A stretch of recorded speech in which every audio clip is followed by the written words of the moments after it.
decided to do a poker themed landing.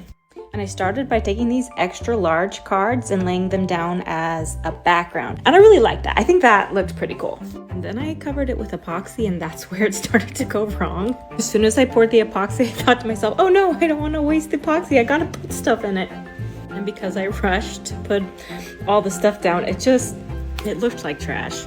Like, it's completely off balance. It's way too heavy right here.